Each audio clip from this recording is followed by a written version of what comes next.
It's hard to imagine, but it's been almost a year since I last made a video on streamer and political commentator Destiny. But while I've been gone, the drama, and especially his reach in the mainstream, has rocketed to heights so extreme, it just doesn't make sense for me to not share my thoughts with all of you guys. So now that I'm back, there's no better way for me to reintroduce myself than by dissecting one of the most fascinating Destiny arcs in recent memory. So brace yourself for what might be my most controversial Destiny versus video yet, with how Destiny trolled the MAGA movement. And it all kicks off at the tail end of 2023 with Norman Finkelstein and the Israel-Palestine debates. I've already explored some of the online political sphere's reactions to the Israel-Palestine conflict with my last video on Hassan Piker and the misinformation he's been accused of spreading. But where Hassan was browsing Twitter, Destiny browsed Wikipedia, doing the heavy lifting with streams, sometimes stretching past 9 hours with analyses of books and articles, publishing the notes he's taken online afterwards for others to read through.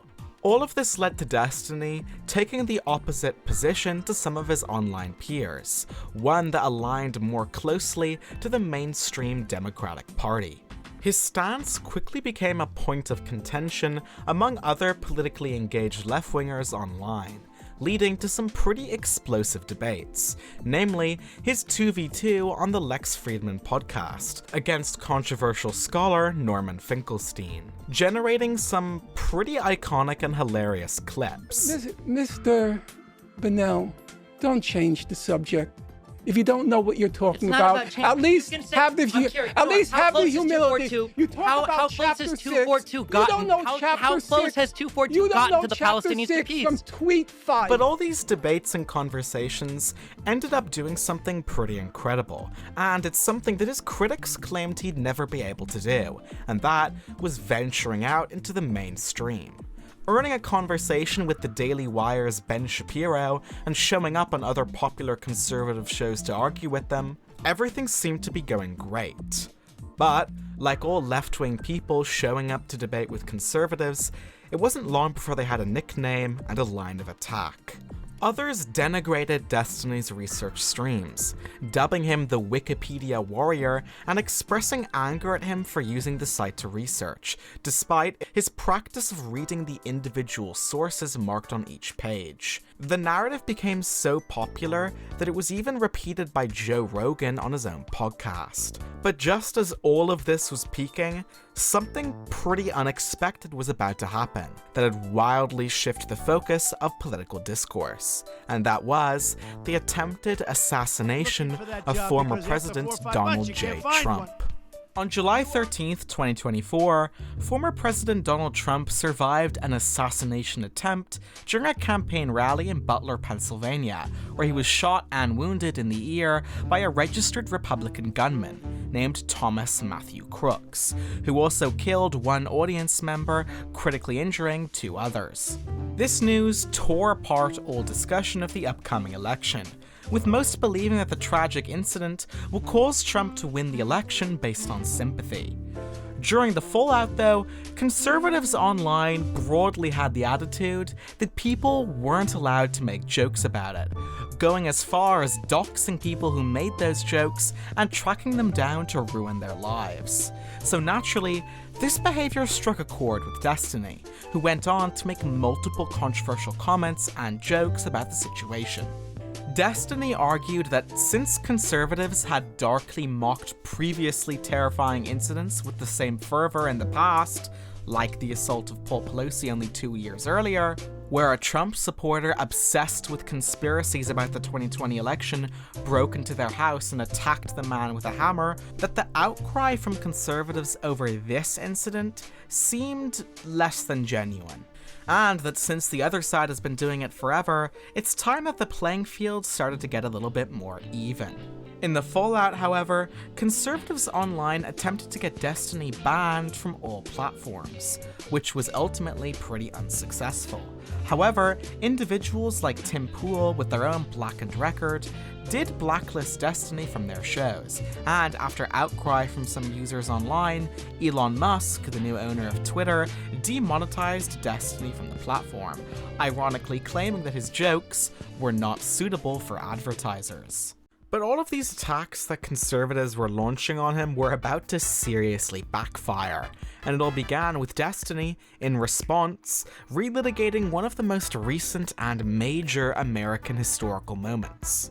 I've already talked about January 6th in depth before on the channel. Actually, it was just my last video covering Tim Pool and his many controversies. But to keep things short and move on to the meat of the debates, on January 6, 2021, Trump supporters stormed the US Capitol during Congress's certification of Joe Biden's victory, leading to deadly consequences.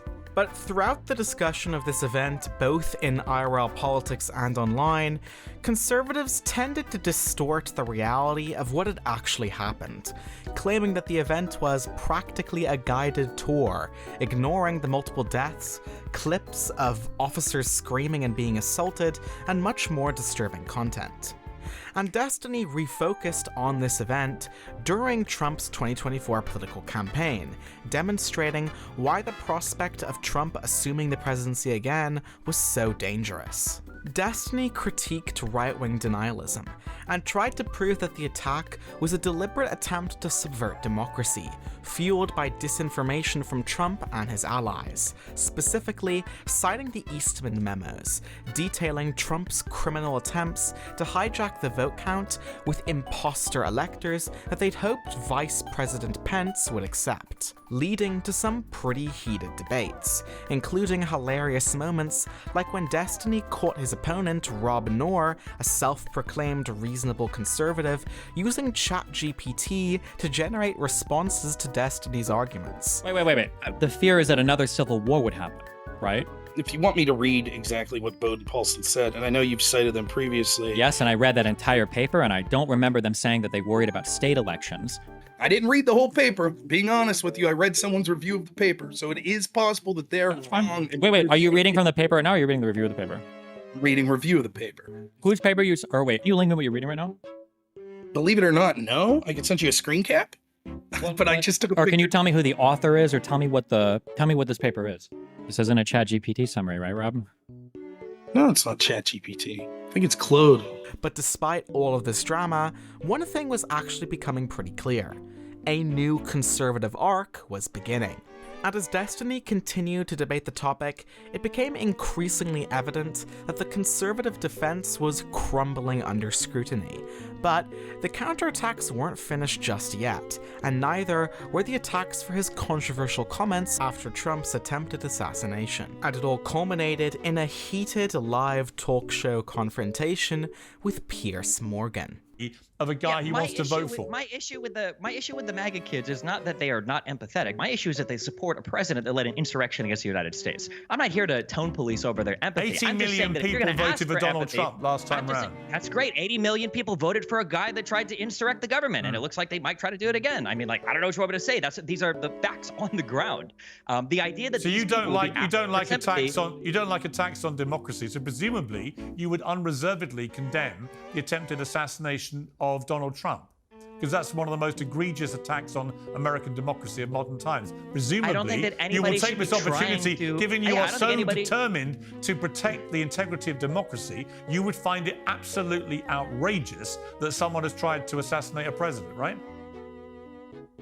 If the other conservatives on this show want to say that it was absolutely outrageous that Donald Trump attempted to coup the government, then maybe I would. Yeah, no, I'm not going to get on my knees and beg for forgiveness or show sympathy to conservatives. I'm not asking for that. I'm asking you to condemn what happened. as an egregious attack on democracy? Can you do that? No, I won't. No, I won't. You can't do that. You see, so why the hell, frankly, Destiny, absolutely not. why the hell should we listen to a word you have to say about... Why do you think conservatives haven't been listening to a word that liberals have said about anything for 8 years? Right, what do you think is going to change? They? You think that if liberals come out now and they go, oh my God, this was so horrible, you think they're going to go, wow, that is true. Maybe that should also like... Charlie, I'll bring you in at the end of this, I promise you. And on Saturday evening, hours after the shooting, you said, let me clarify, when I say conflicted, what I mean is I lean towards seeing it as a natural extension of the thing Trump and the MAGA kids support. So I don't think I have much sympathy about the attempt enough to chastise people celebrating it. You couldn't find it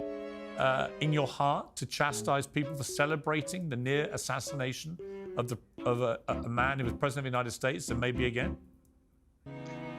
Absolutely not. Conservatives have completely bled that well dry, and the idea that they, after engaging in the most divisive and most extreme rhetoric that this country has seen in recent history, that they would come on and beg for sympathy, that it's escalated into some kind of violent confrontation, is absolutely insane. Even the idea right now of saying, well, if you call somebody a Nazi for so long, it's, you know, what do you expect people to do? I grew up listening to Rush Limbaugh call Obama a communist every single day he was on the radio. And as the next conservative arc continued to unravel, Destiny found himself debating in more unusual places than normal, meeting the conservatives on their own turf on Elon Musk's Twitter, featuring confrontations with Andrew Tate and debates with a political user long suspected to be Musk's personal alt account.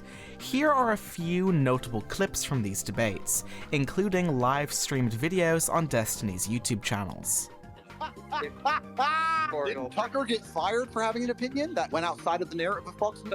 Oh, Tucker got fired because he almost cost Fox News $1 billion for lying on air. That's not what I heard. Which opinion was this? The Fox News Dominion lawsuit, where he admitted that he was lying on air about claims that Sidney Powell had made, lying to his audience about the Dominion voting machines being rigged. Well, I don't know if that's a lie at all. You don't know anything. You don't read any media. You don't know how any of these media companies are structured. You don't know where the teams get their information from. People that work in media are the most social media hungry people in the universe. You think that all these people, all these networks across all these countries are getting fed the same marching orders and nobody's leaked anything, nobody's complained about anything, and nobody's said anything? And why do we think that mainstream media is any more insulated from these problems than alternative media is? You guys will make fun of the marching orders from mainstream media, but I bet every single alternative media guy in here is anti-vax, thinks COVID came from a bioweapons lab, Russia has a right to invade Ukraine, all the charges against Donald Trump are made up, shouldn't be supporting Israel. Like, copy-pasted same opinions between every single one of you, and you guys are talking like an army of NPCs about how the mainstream media gives you a fabricated opinion. It doesn't make sense. Do you think, if you're worried about a lot of the real life fallout from potentially revealing who you are, do you have strong opinions about the fact that it seems like